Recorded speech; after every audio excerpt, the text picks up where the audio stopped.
Good morning.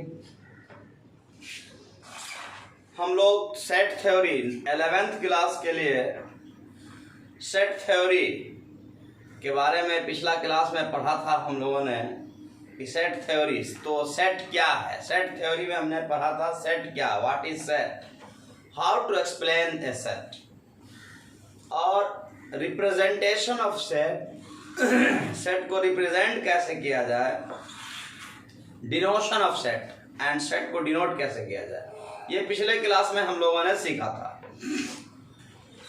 अब हम लोग डिफरेंट टाइप्स ऑफ सेट देखेंगे और कार्डिनल नंबर देखेंगे।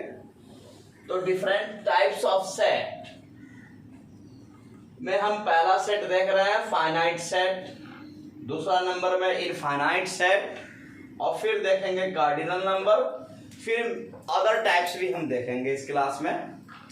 तो फाइनाइट सेट क्या है? फाइनाइट सेट जो अपने नाम से क्लियर है, फाइनाइट का मतलब होता है डेफिनिट, मतलब ऐसा सेट जिसमें नंबर ऑफ एलिमेंट्स इतना हो कि उसको गिना जा सके, उसको काउंट किया जा सके, उसकी काउंटिंग पॉसिबल हो।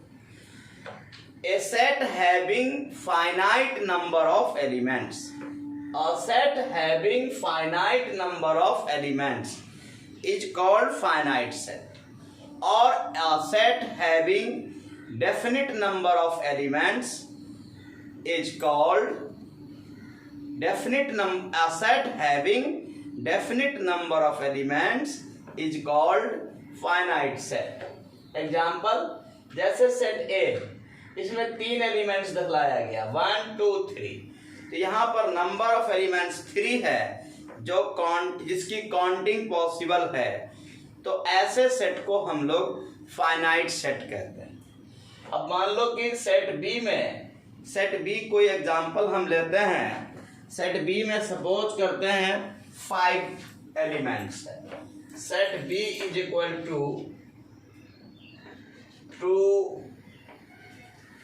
1 2 3 4 5, या इसमें हम एलिमेंट ले ले vowels A E I O you. अब इसमें नंबर ऑफ एलिमेंट फिक्स है, डेफिनिट है कि ओनली 5 एलिमेंट्स है, तो ऐसे सेट को हम लोग फाइनाइट सेट कहेंगे। अब जस्ट सिमिलर है इनफाइनाइट सेट, ये भी अपने नाम से क्लियर है। Infinite, what do you mean by infinite? Infinite मतलब इनडेफिनिट, मतलब ऐसा सेट जिसमें कितना एलिमेंट्स है उसकी काउंटिंग पॉसिबल ना हो। हम लोग ये नहीं कह पाते हो देख करके कि कितना एलिमेंट इसमें होगा नंबर में, तो ऐसे सेट को हम लोग इनफाइनाइट सेट कहते हैं। अ सेट हैविंग, यहाँ पर हैविंग होगा, having infinite number of elements is called infinite set. A set having infinite number or indefinite number of elements is called infinite set. Suppose करिए example में मैंने लिया set B, और set B is equal to हम लोग कहें कि even positive integer, सीधा कहा जाए even positive integer. Set B क्या है? Even positive integers. तो इवन पॉजिटिव इंटीजर्स में क्या क्या आता है? 2 0 4 6। इसमें अगर सीधे इवन पॉजिटिव इंटीजर की बात की जाए तो 0 को भी डाला जा सकता है, क्योंकि 0 भी इवन नंबर है। लेकिन positive integer sorry positive integers की हम बात करेंगे तो 0 छट जाएगा, तो हम लोग पॉजिटिव इंटीजर्स की बात बोल रहे थे, तो 0 को इंक्लूड नहीं कर सकते हैं। 0 इवन नंबर है बट इवन पॉजिटिव इंटीजर्स नहीं। तो 2 4 6 8 10 डॉट डॉट डॉट करके छोड़ दिया गया। तो क्लियर है कि how many elements are in this set, we can't say. इस सेट में कितना एलिमेंट्स है ये हम लोग नहीं कह सकते हैं। तो ऐसे सेट को हम लोग कहते हैं इनफाइनाइट सेट। मतलब आप कह सकते हैं अदर वर्ड्स में कि अनकाउंटेबल सेट, और वो हो गया ऊपर वाला काउंटेबल सेट। मतलब ऐसा सेट जिसके एलिमेंट्स को हम काउंट कर सके। और ऐसा सेट जिसके एलिमेंट्स को हम काउंट ना कर सकते हो, तो ऐसे सेट को हम लोग इनफाइनाइट सेट कहते हैं। तो क्लियर है फाइनाइट एंड इनफाइनाइट। अब देखिए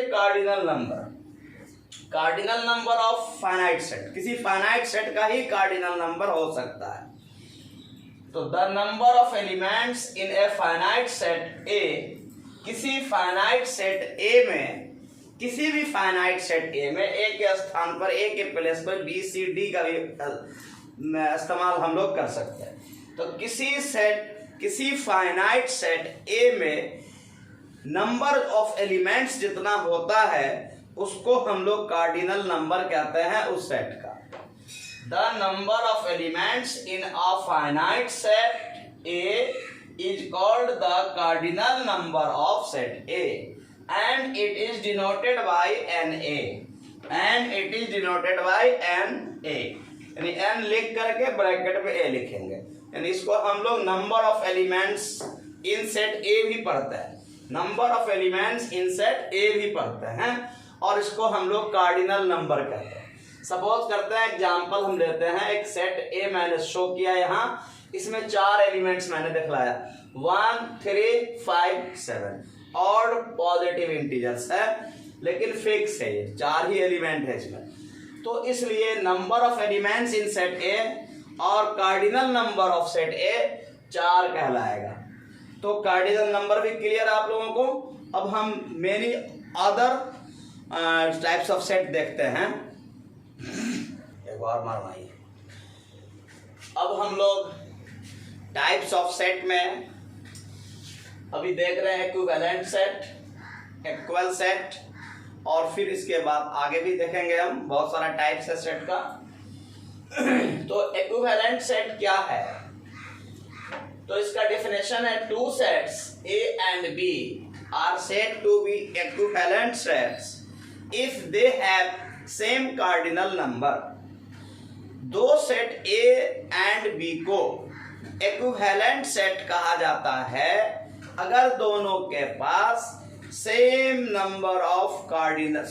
कार्डिनल नंबर हो, मतलब सेम नंबर ऑफ एलिमेंट्स हो दोनों सेट में। मतलब नंबर ऑफ एलिमेंट्स सेट ए में और सेट बी में सेम हो। एक में अगर 5 एलिमेंट हो एक सेट में, तो दूसरे भी सेट में 5 एलिमेंट हो। तो ऐसे हम सेट को, ऐसे 2 सेट को इक्विवेलेंट सेट कहते हैं। एग्जाम्पल, मतलब that is if NA is equal to NB, cardinal number of set A is equal to cardinal number of set B। मतलब number of elements in set A is equal to number of elements in set B। तब ऐसे 2 set A and B को equivalent set कहा जाता है। Example मैंने लिया, set A में 5 एलिमेंट्स है, 5 एलिमेंट्स 1 2 3 4 5। सेट बी में भी 5 एलिमेंट्स है, A E I O U। तो यहाँ NA और NB, यानी number of elements in set A and number of elements in set B, मतलब cardinal number in set A और cardinal number in set B equal है 5। तो ऐसे 2 set को इक्विवेलेंट सेट कहते हैं। और अगला है इक्वल सेट्स। तो इक्विवेलेंट सेट और इक्वल सेट में थोड़ा सा डिफरेंस है। इक्विवेलेंट सेट में है कि नंबर ऑफ एलिमेंट सेम होना चाहिए, इक्वल सेट होने के लिए भी नंबर ऑफ एलिमेंट सेम होना चाहिए, लेकिन यहाँ पर जो एलिमेंट सेट ए में होना चाहिए वही एलिमेंट सेट बी में भी होना चाहिए, सेम। तो मतलब कहने का यह है कि इक्वल सेट, तब ये दोनों इक्वल सेट कहलाएगा। अगर ये 1 2 3 4 5 सेट ए में है और वही 1 2 3 4 5 इसमें हो जाए, हाँ ऑर्डर प्लेसिंग ऑर्डर जो है, मतलब 1 2 3 4 5 न लिखकर आप उल्टा 5 4 3 2 1 भी लिख सकते हैं, नो प्रॉब्लम। ऑर्डर कोई मीनिंग नहीं रखता है, ऑर्डर चेंज करके लिखा जा सकता है। बट नंबर ऑफ, जब 2 सेट में नंबर ऑफ एलिमेंट सेम हो, मतलब दोनों का कार्डिनल नंबर सेम हो और बोथ हैव सेम एलिमेंट्स, मतलब सेट ए का जो एलिमेंट है वो सेट बी में भी हो और सेट बी का जो एलिमेंट है वो सेट ए में भी हो, तो ऐसे 2 सेट को हम लोग कहते हैं इक्वल सेट्स। तो मैंने यहां लिखा 2 sets having same cardinal number and each element of one set is also in other set. Each element of one set is also in other set and vice versa, यानी एक का प्रत्येक element दूसरे set में भी हो, and vice versa का मतलब दूसरे का भी प्रत्येक एलिमेंट, ईच एलिमेंट पहले सेट में भी हो। तो ऐसे दो सेट को हम लोग कहते हैं इक्वल सेट। मतलब दो सेट इक्वल सेट कहलाएगा, दोनों में सेम एलिमेंट भी हो और सेम कार्डिनल नंबर हो, यानी दोनों का नंबर ऑफ एलिमेंट सेम हो।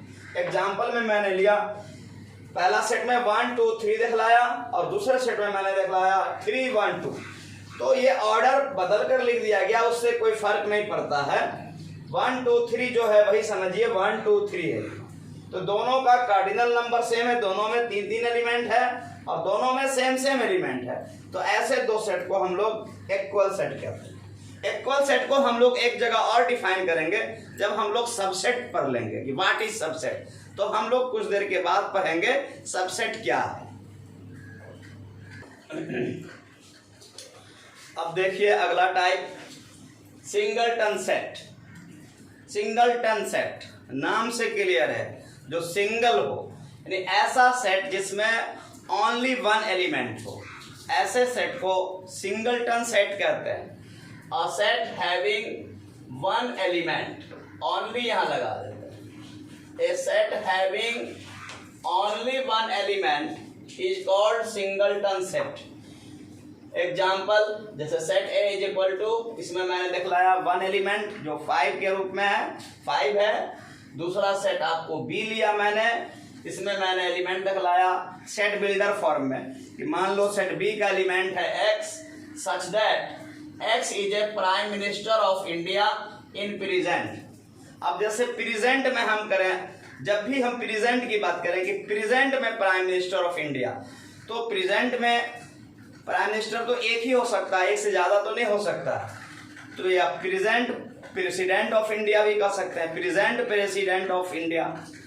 तो प्रेजेंट प्रेसिडेंट ऑफ इंडिया कहें या present prime minister of India कहें, ये भी सिंगलटन सेट में ही आएगा। सिमिलरली अब देखिए एम्प्टी सेट या नल सेट और वॉइड सेट, ये भी अपने नाम से क्लियर है। एम्प्टी और नल दोनों का मतलब होता है खाली, वॉइड का मतलब भी होता है, हिंदी में इसको कहते हैं हम लोग रिक्त समुच्चय। सेट को हिंदी में समुच्चय कहते हैं, और नल या एम्प्टी का मतलब वॉइड का मीनिंग खाली होता है, रिक्त समुच्चय कहते हैं हिंदी में। तो एम्प्टी सेट क्या है, अपने नाम से क्लियर है। A set having no elements, ऐसा सेट जिसमें कोई एलिमेंट ना हो, एक भी एलिमेंट ना हो, ऐसे सेट को एम्प्टी सेट कहते हैं, या हम लोग क्या कहते हैं, वॉइड सेट कहते हैं और नल सेट कहते हैं। और इसको डिनोट किया जाता है फाई से, और मिडिल ब्रैकेट या कहें करली ब्रैकेट लिख करके खाली छोड़ दिया जाता है। तो ऐसे सेट को हम लोग कहते हैं एम्प्टी सेट, मतलब वह सेट जिसमें कोई एलिमेंट ना हो। तो क्लियर है एम्प्टी सेट। अब है अगला है पेयर सेट। पेयर भी अपने नाम से क्लियर है, वेरी सिंपल है। पेयर मतलब जोड़ा होता है, मतलब ऐसा सेट जिसमें दो एलिमेंट हो, ना दो से ज्यादा हो और ना दो से कम हो। तो ऐसे सेट को हम लोग क्या कहते हैं, पेयर सेट कहते हैं। ऐसे सेट को हम लोग क्या कहते हैं, तो ऐसे सेट को पेयर सेट कहते हैं। अब हम लोग कुछ और टाइप्स ऑफ सेट पढ़ना है, उसके बाद हम लोगों को सबसेट पढ़ना है, पावर सेट पढ़ना है, बहुत सारा अभी टॉपिक पढ़ना है। बट ये है आप अकॉर्डिंग टू एनसीईआरटी अगर आप प्रॉब्लम बनाना चाहेंगे, लेसन सॉल्व करना, तो इसमें इस चैप्टर, ये जो चैप्टर आपका सेट थ्योरी, इसका नाम ही है थ्योरी, इसमें लगा हुआ है। अगर थ्योरी आपका क्लियर है, आपको थ्योरी याद है, तो प्रॉब्लम अपने आप बनेगा। तो आप एनसीईआरटी का लेसन नंबर 1.1, 1.2 कर सकते हैं, 2 लेसन आप सॉल्व कर सकते हैं कम से कम। फिर हम लोग आगे देखेंगे अगला क्लास में। थैंक्स।